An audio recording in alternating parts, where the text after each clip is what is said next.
ಸ್ನೇಹಿತರೆ, ಈ ಫೋಟೋದಲ್ಲಿ ಕಾಣಿಸುತ್ತಿರುವ ಈ ನಾಯಿಯನ್ನ ಒಮ್ಮೆ ನೋಡಿ. ಇದು ಬರೋಬ್ಬರಿ 3 ವರ್ಷಗಳಿಂದ ಒಂದೇ ಫ್ಯಾಕ್ಟರಿ ಗೇಟ್ ಮುಂದೆ ನಿಂತು ಅಳುತ್ತಾನೆ ಇದೆ, ಬೊಗಳುತ್ತಾನೆ ಇದೆ. ಮಳೆ ಇರಲಿ, ಗಾಳಿ ಇರಲಿ ಅಥವಾ ಸುಡುವ ಬಿಸಿಲಿರಲಿ, ಈ ಜಾಗದಿಂದ 1 ಇಂಚು ಕೂಡ ಅದು ಕದಲಲಿಲ್ಲ. ಹಳ್ಳಿಯ ಜನ ಇದಕ್ಕೆ ಹುಚ್ಚು ಹಿಡಿದಿದೆ ಅಂತ ಕಲ್ಲು ಹೊಡೆದಿದ್ದಾರೆ, ಮೈ ಮೇಲೆ ಬಿಸಿ ನೀರು ಸುರಿದಿದ್ದಾರೆ. ಆದ್ರೂ ಅದು ಇಲ್ಲಿಂದ ಮಾತ್ರ ಓಡಿ ಹೋಗಿಲ್ಲ. ಆದ್ರೆ ಒಂದು ದಿನ ಪೊಲೀಸರು ಈ ಫ್ಯಾಕ್ಟರಿ ಬೀಗ ಮುರಿದು ಒಳಗೆ ಹೋದಾಗ ಕಂಡ ಆ ದೃಶ್ಯ ಇಡೀ ದೇಶವನ್ನೇ ಬೆಚ್ಚಿ ಬೀಳಿಸಿತ್ತು. ಅಸಲಿಗೆ ಆ ನಾಯಿ ಅಲ್ಲಿ ಯಾಕೆ ಕಾಯುತ್ತಿತ್ತು? ಆ ಮುಚ್ಚಿದ ಫ್ಯಾಕ್ಟರಿಯ ಒಳಗೆ ಏನಿತ್ತು? ಈ ವಿಷಯ ಗೊತ್ತಾದಾಗ ನಿಮ್ಮ ರೋಮಗಳು ರೋಮಾಂಚನ ಆಗೋದು ಗ್ಯಾರಂಟಿನೇ. ಹೌದು ಸ್ನೇಹಿತರೆ, ಇದು ಪಶ್ಚಿಮ ಬಂಗಾಳ ಮತ್ತು ಬಾಂಗ್ಲಾದೇಶ ಗಡಿಯಲ್ಲಿರುವ ಒಂದು ಚಿಕ್ಕ ಹಳ್ಳಿ ನಾಂದೆ. ಅದು ಡಿಸೆಂಬರ್ 2025. ಇಲ್ಲಿನ ಪಾಳು ಬಿದ್ದ ಫ್ಯಾಕ್ಟರಿಯ ತುಕ್ಕು ಹಿಡಿದ ಗೇಟ್ ಮುಂದೆ ಶೇರು ಎಂಬ ಈ ನಾಯಿ ಪ್ರತಿಕ್ಷಣವು ಆ ಗೇಟ್ ಅನ್ನೇ ನೋಡುತ್ತಾ ಕಾಯುತ್ತಾ ಇತ್ತು. ರಾತ್ರಿಯ ಘೋರ ಕತ್ತಲಲ್ಲೂ ಅದರ ಕಣ್ಣುಗಳು ಆ ಮುಚ್ಚಿದ ಬಾಗಿಲನ್ನೇ ನೋಡುತ್ತಿದ್ದವು. ಆಗಾಗ ತೆಗೆದಾಗ ಗೇಟ್ ಬಳಿ ಹೋಗಿ ವಾಪಸ್ಸು ಬರುತ್ತಿತ್ತು. ಆದರೆ ಅಲ್ಲಿ ಇದ್ದಿದ್ದ ಸೆಕ್ಯೂರಿಟಿ ಮಾತ್ರ ಆ ನಾಯಿಯನ್ನ ಯಾವಾಗಲೂ ಓಡಿಸುತ್ತಾನೆ ಇದ್ದ. ಗ್ರಾಮಸ್ಥರು ಕೂಡ ಇದನ್ನ ನೋಡಿ ಬೇಸತ್ತು ಹೋಗಿದ್ದರು. ಈ ದರಿದ್ರ ನಾಯಿ ಇಲ್ಲೇ ಯಾಕೆ ಹೀಗೆ ಬೊಗಳುತ್ತಿದೆ ಅಂತ ಅಸಹ್ಯ ಪಟ್ಟಿದ್ದರು. ಕೆಲವರು ಅದನ್ನ ಹೊಡೆಯುತ್ತಿದ್ದರು, ಹಿಂಸಿಸುತ್ತಿದ್ದರು. ಆದರೂ ಶೇರು ತನ್ನ ನೋವನ್ನ ನುಂಗಿಕೊಂಡು ಮತ್ತೆ ಅದೇ ಜಾಗಕ್ಕೆ ಬಂದು ಕುಳಿತುಕೊಳ್ಳುತ್ತಿತ್ತು. ಅದಕ್ಕೆ ತನ್ನ ಯಜಮಾನ ರಮೇಶ್ ಯಾವುದೋ ಕ್ಷಣದಲ್ಲಿ ಇಲ್ಲಿಂದ ಹೊರಬರುತ್ತಾನೆ ಅನ್ನುವ ಅಚಲ ನಂಬಿಕೆ ಇತ್ತು. ಅಸಲಿಗೆ 3 ವರ್ಷಗಳ ಹಿಂದೆ ಅಲ್ಲಿ ಏನಾಗಿತ್ತು ಗೊತ್ತಾ? ರಮೇಶ್ ದಾಸ್ ಆ ಫ್ಯಾಕ್ಟರಿಯಲ್ಲಿ ಕೆಲಸ ಮಾಡುವಾಗ ಅಲ್ಲಿ ನಡೆಯುತ್ತಿದ್ದ ದೊಡ್ಡ ಮಟ್ಟದ ಡ್ರಗ್ಸ್ ಸ್ಮಗ್ಲಿಂಗ್ ಜಾಲವನ್ನ ಪತ್ತೆ ಹಚ್ಚಿದ್ದ. ಆದ್ರೆ ದುರಾದೃಷ್ಟ, ಆ ಕ್ರೂರಿ ಸ್ಮಗ್ಲರ್ಗಳು ರಮೇಶ್ ದಾಸ್ನನ್ನ ಹಿಡಿದು ಫ್ಯಾಕ್ಟರಿ ಒಳಗಿದ್ದ ಒಂದು ರಹಸ್ಯ ಸುರಂಗದ ಮೂಲಕ ಬಾಂಗ್ಲಾದೇಶಕ್ಕೆ ಅಪಹರಿಸಿಕೊಂಡು ಹೋಗಿದ್ದರು. ಅಷ್ಟೇ ಅಲ್ಲದೆ ಅಪಹರಿಸುವ ಮೊದಲು ರಮೇಶ್ ದಾಸ್ನನ್ನ ಸರಿಸುಮಾರು 15 ದಿವಸಗಳ ಕಾಲ ಆ ಸುರಂಗದಲ್ಲಿ ಇಟ್ಟಿದ್ದರು. ರಮೇಶ್ ದಾಸ್ ನಾಪತ್ತೆಯಾಗಿದ್ದು ಯಾರಿಗೂ ಕೂಡ ತಿಳಿದಿರಲಿಲ್ಲ. ಮನೆಯವರು ಕೂಡ ಎಷ್ಟೇ ಕಂಪ್ಲೇಂಟ್ ಕೊಟ್ಟರೂ ಯಾರು ಕೂಡ ಅದರ ಬಗ್ಗೆ ನಿಗಾ ವಹಿಸಿರಲಿಲ್ಲ. ಆದ್ರೆ ಶೇರು ಮಾತ್ರ ತನ್ನ ಯಜಮಾನನನ್ನ ಕಣ್ಣಾರೆ ಕಂಡಿದ್ದ ಆ ಕೊನೆಯ ಜಾಗವನ್ನೇ ಕಾಯುತ್ತಿತ್ತು. 3 ವರ್ಷಗಳ ನಂತರ ಆ ಊರಿಗೆ ಹೊಸ ಇನ್ಸ್ಪೆಕ್ಟರ್ ಅರ್ಜುನ್ ಸಿಂಗ್ ಎಂಬುವರು ಅಲ್ಲಿಗೆ ಬಂದಿದ್ದಾರೆ. ಅವರಿಗೆ ಶೇರುವಿನ ಈ ವರ್ತನೆಯಲ್ಲಿ ಏನೋ ನಿಗೂಢ ರಹಸ್ಯದೆ ಅಂತ ಅನಿಸಿದೆ. ಫ್ಯಾಕ್ಟರಿಯ ಮಾಲೀಕ ಅಲ್ಲಿ ಏನು ಇಲ್ಲ ಅಂತ ಹೇಳಿದರೂ ಕೇಳದ ಅರ್ಜುನ್ ಸಿಂಗ್ ಫ್ಯಾಕ್ಟರಿಯ ಬೀಗ ಮುರಿಯಲು ಹೇಳಿದ್ದಾರೆ ಮತ್ತು ಒಳಗಡೆ ಹೋಗಿದ್ದಾರೆ. ಶೇರು ಕೂಡ ಒಳಗಡೆ ಓಡಿ ಹೋಗಿದೆ. ಆ ಪೊಲೀಸರನ್ನೇ ಹಿಂಬಾಲಿಸಿದೆ. ಫ್ಯಾಕ್ಟರಿಯ ಹಿಂಭಾಗದ ಗೋಡೆಯ ಬಳಿ ಹೋಗಿ ಶೇರು ವಿಚಿತ್ರವಾಗಿ ಬೊಗಳಲು ಶುರು ಮಾಡಿತ್ತು. ಅಲ್ಲಿ ತಪಾಸಣೆ ಮಾಡಿದಾಗ ಬರೋಬ್ಬರಿ 50 ಅಡಿ ಉದ್ದದ ರಹಸ್ಯ ಸುರಂಗ ಪತ್ತೆಯಾಗಿತ್ತು. ಆ ಸುರಂಗ ಮೂಲಕವೇ ಕೋಟ್ಯಾಂತರ ರೂಪಾಯಿ ಮೌಲ್ಯದ ಮಾದಕ ವಸ್ತುಗಳು ಅಲ್ಲಿಂದನೇ ಸಾಗಾಟವಾಗುತ್ತಿದ್ದವು. ಸುರಂಗದ ಗೋಡೆಗಳ ಮೇಲೆ ರಮೇಶ್ ಒಂದು ಕಳಕಳಿಯ ಸಂದೇಶವನ್ನ ಕೂಡ ಬರೆದಿದ್ದ. ನನ್ನ ಹೆಸರು ರಮೇಶ್ ದಾಸ್. ನನ್ನನ್ನ ಇಲ್ಲಿ ಹಲವಾರು ದಿನಗಳಿಂದ ಇಡಲಾಗಿದೆ. ನನ್ನನ್ನ ಇಲ್ಲಿ ಬಂಧಿಸಲಾಗಿದೆ. ನನ್ನ ಜೊತೆ ಈ ಮುಂದೆ ಏನಾಗುತ್ತೋ ಗೊತ್ತಿಲ್ಲ. ಆದ್ರೆ ನನ್ನ ನಾಯಿ ಶೇರು ಹೊರಗೆ ಕಾದುಕೊಳ್ತಿದೆ. ದಯವಿಟ್ಟು ಅದನ್ನ ಯಾರಾದರೂ ಮನೆಗೆ ತಲುಪಿಸಿ ಅಂತ ಗೋಡೆ ಮೇಲೆ ಕಪ್ಪು ಸೀಸದೊಂದಿಗೆ ಬರೆದಿದ್ದ. ಇದನ್ನು ಓದಿದ ಇನ್ಸ್ಪೆಕ್ಟರ್ ಕಣ್ಣುಗಳು ತೇವವಾಗಿದ್ದವು.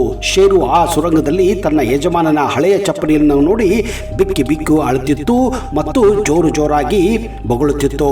ಕೊನೆಗೆ ಪೊಲೀಸರ ಪರಿಶ್ರಮದಿಂದ ಆ ಸುರಂಗ ಮಾರ್ಗವನ್ನ ಬಳಸಿಯೇ ಇನ್ಸ್ಪೆಕ್ಟರ್ ಅರ್ಜುನ್ ಸಿಂಗ್ ಬಾಂಗ್ಲಾದೇಶದವರೆಗೂ ಹೋಗಿ ಅಲ್ಲಿ ರಮೇಶ್ ದಾಸನನ್ನ ಹುಡುಕಿ ಕೊನೆಗೂ ಪತ್ತೆ ಹಚ್ಚಿ ಅವನನ್ನ ಸುರಕ್ಷಿತವಾಗಿ ಕೊನೆಗೂ 3 ವರ್ಷಗಳ ನಂತರ ಭಾರತಕ್ಕೆ ಸುರಕ್ಷಿತವಾಗಿ ಮರಳಿ ತಂದಿದ್ದರು. ಅಲ್ಲಿಯವರೆಗೂ ಕೂಡ ಆ ನಾಯಿ ಫ್ಯಾಕ್ಟರಿ ಎದುರುಗಡೆನೆ ಕುಳಿತು ತನ್ನ ಮಾಲೀಕನಿಗಾಗಿ ಕಾಯುತ್ತಿತ್ತು. ಕೊನೆಗೂ ಸುಮಾರು 3.5 ವರ್ಷಗಳ ನಂತರ ಆ ನಾಯಿ ಮತ್ತು ರಮೇಶ್ ದಾಸನ ಮಿಲನವಾಗಿತ್ತು.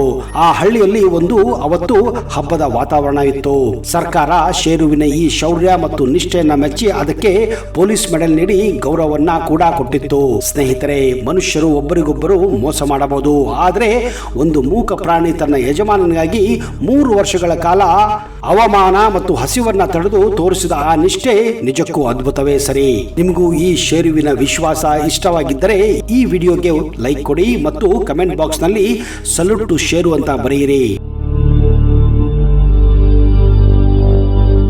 ಘಟನೆ 2.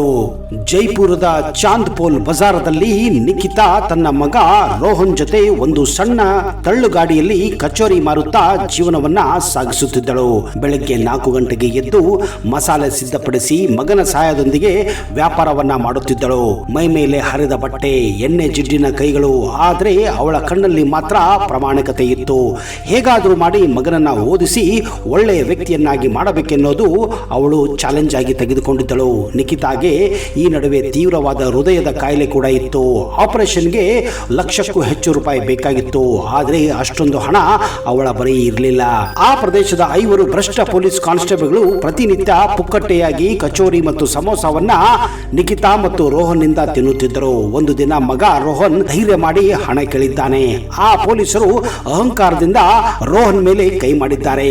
ಅದೇ ಸಮಯದಲ್ಲಿ ತಪ್ಪಿ ಪೊಲೀಸರ ಸಮವಸ್ತ್ರದ ಮೇಲೆ ಚಟ್ನಿ ಕೂಡ ಬಿದ್ದಿದೆ. ಅಷ್ಟೇ ಸಾಕಾಗಿತ್ತು. ಅವರು ರಾಕ್ಷಸರಂತೆ ವರ್ತಿಸಲು ಪ್ರಾರಂಭ ಮಾಡಿದ್ದಾರೆ. ನಿಖಿತಾಳನ್ನ ಹೊಡೆದಿದ್ದಾರೆ. ಅವರ ತಳ್ಳು ಗಾಡಿಯನ್ನ ರಸ್ತೆಗೆ ಉರುಳಿಸಿ ಧ್ವಂಸನ ಮಾಡಿದ್ದಾರೆ. ಈ ಅಮಾನವೀಯ ಘಟನೆಯನ್ನ ಅಲ್ಲಿನ ವಕೀಲರೊಬ್ಬರು ರಹಸ್ಯವಾಗಿ ವಿಡಿಯೋ ಮಾಡಿದ್ದಾರೆ. ಅತ್ತ ನಗರದ ಐಷಾರಾಮಿ ಬಂಗಲೆಯಲ್ಲಿ ರಾಹುಲ್ ಮೆಹ್ತಾ ತನ್ನ ಬಿಸಿನೆಸ್ ಲೋಕದಲ್ಲಿ ಮುಳುಗಿದ್ದ. ಅಂದು ಸಂಜೆ ನ್ಯೂಸ್ ಚಾನೆಲ್ ನಲ್ಲಿ ಈ ಒಂದು ವಿಡಿಯೋ ವೈರಲ್ ಆಗಿತ್ತು. ಪೊಲೀಸರಿಂದ ಬಡ ಕಚೋರಿ ಮಾರುವವರ ಮೇಲೆ ದೌರ್ಜನ್ಯ ಅಂತ.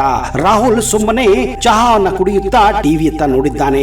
ಅಲ್ಲಿ ಅಳುತ್ತಿದ್ದ ಹೆಣ್ಣು ಮಗಳು ಮತ್ತು ತಟ್ಟೆಯನ್ನು ಆಯುತ್ತಿದ್ದ ಆ ಬಾಲಕನನ್ನ ಕಂಡಾಗ ರಾಹುಲ್ ಎದೆ ಝಲ್ಲಂದಿತ್ತು. ಹೌದು, 10 ವರ್ಷಗಳ ಹಿಂದೆ ರಾಹುಲ್ ಮೆಹ್ತಾ ತನ್ನ ಪರ್ಸನಲ್ ಸೆಕ್ರೆಟರಿ ಮೋನಾಲಿಸಾ ಜೊತೆ ಅಕ್ರಮ ಸಂಬಂಧ ಗೊತ್ತಾಗಿ ನಿಖಿತಾ ತನ್ನ ಮಗನೊಂದಿಗೆ ಕೋಪದಲ್ಲಿ ಮನೆ ಬಿಟ್ಟು ಹೋಗಿದ್ದಳು.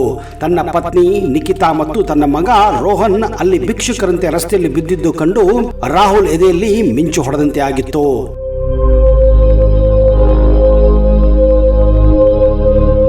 ನಾನು ಮಾಡಿದ ತಪ್ಪಿನಿಂದ ನನ್ನ ಕುಟುಂಬ ಇಂದು ಬೀದಿಗೆ ಬಂದಿದೆ ಅಂತ ಅರಿವಾಗಿ ಅವನ ಕಲ್ಲಾದ ಹೃದಯ ಕರಗಿ ಹೋಗಿತ್ತು. ಕಣ್ಣಲ್ಲಿ ನೀರು ಸುರಿಯುತ್ತಿತ್ತು. ತಕ್ಷಣ ಕಾರು ಹತ್ತಿ ರಾಹುಲ್ ಮೆಹ್ತಾ ಅವರನ್ನು ಹುಡುಕಲು ಹೊರಟಿದ್ದಾನೆ. ಕೊನೆಗೂ ಅವರನ್ನು ಹುಡುಕಿದಾಗ ರಸ್ತೆಯಲ್ಲಿ ತಂದೆ ಮಗ ಮುಖಾಮುಖಿಯಾಗಿದ್ದಾರೆ. ರೋಹನ್ ತನ್ನ ತಂದೆಯನ್ನ ಗುರುತಿಸಿ ಕಣ್ಣೀರು ಹಾಕಿದ್ದಾನೆ ಹಾಗೂ ತಾಯಿಯ ಆರೋಗ್ಯದ ಬಗ್ಗೆ ಹೇಳಿದ್ದಾನೆ. ತಕ್ಷಣ ರಾಹುಲ್ ಮೆಹ್ತಾ ಅವನ ಹೆಂಡತಿಯನ್ನ ಆಸ್ಪತ್ರೆಗೆ ಸೇರಿಸಿ ಅವರ ಪ್ರಾಣವನ್ನು ಕೂಡ ಉಳಿಸಿದ್ದಾನೆ. ಅಷ್ಟೇ ಅಲ್ಲದೆ ತನ್ನ ಪ್ರಭಾವವನ್ನು ಬಳಸಿ ಆ ಭ್ರಷ್ಟ ಪೊಲೀಸ್ ಅಧಿಕಾರಿಗಳಿಗೆ ಶಿಕ್ಷೆ ಕೊಡಿಸಿ ಜೈಲಿಗೆ ಕಳಿಸಿದ್ದಾನೆ. 10 ವರ್ಷಗಳ ನೋವು, ಸಣ್ಣ ಜಗಳ ಎಲ್ಲವನ್ನ ಮರೆತು ರಾಹುಲ್ ಮೆಹ್ತಾ ತನ್ನ ಪತ್ನಿ ಮಗನನ್ನ ಅಪ್ಪಿಕೊಂಡು ಮತ್ತೆ ಒಂದಾಗಿದ್ದಾರೆ. ಸ್ನೇಹಿತರೆ, ಎಷ್ಟೇ ಹಣವಿದ್ದರೂ ಕುಟುಂಬಕ್ಕಿಂತ ದೊಡ್ಡ ಸಂಪತ್ತು ಯಾವುದೂ ಇಲ್ಲ ಅನ್ನೋದು ಈ ಒಂದು ಘಟನೆಯ ಮೂಲಕ ನಮಗೆ ಗೊತ್ತಾಗುತ್ತದೆ. ಅಹಂಕಾರ ಮತ್ತು ಸಿಟ್ಟು ಜೀವನವನ್ನೇ ನಾಶ ಮಾಡಬಹುದು. ಎಷ್ಟೇ ದುಡ್ಡು ಇದ್ದರೂ ಕೂಡ ನಿಮ್ಮ ಮನಸ್ಥಿತಿ ನಿಮ್ಮ ಗುಣವನ್ನ ವ್ಯಕ್ತಪಡಿಸುತ್ತದೆ. ಹೀಗಾಗಿ ಯಾವತ್ತೂ ಅಹಂಕಾರವನ್ನ ಮಾಡಬೇಡಿ ಅನ್ನೋದನ್ನ ಈ ಒಂದು ಘಟನೆ ನಮಗೆ ತಿಳಿಸುತ್ತದೆ. ಈ ಒಂದು ಅದ್ಭುತ ಕಥೆ ನಿಮಗೆ ಹೇಗೆ ಅನಿಸುತ್ತೆ ಅನ್ನೋದನ್ನ ದಯವಿಟ್ಟು ಕಮೆಂಟ್ ಮಾಡಿ. ಒಂದು ವೇಳೆ ನಿಮಗೆ ಈ ವಿಡಿಯೋ ಇಷ್ಟ ಆದಲ್ಲಿ ಇದನ್ನ ಬೇರೆಯವರ ಜೊತೆ ಶೇರ್ ಮಾಡಿ. ಇಂತಹದೇ ಅದ್ಭುತ ಹಾಗೂ ರೋಚಕ ಕಥೆಗಳೊಂದಿಗೆ ಮುಂದಿನ ಸಂಚಿಕೆಯಲ್ಲಿ ಮತ್ತೆ ಸಿಗುತ್ತೇನೆ.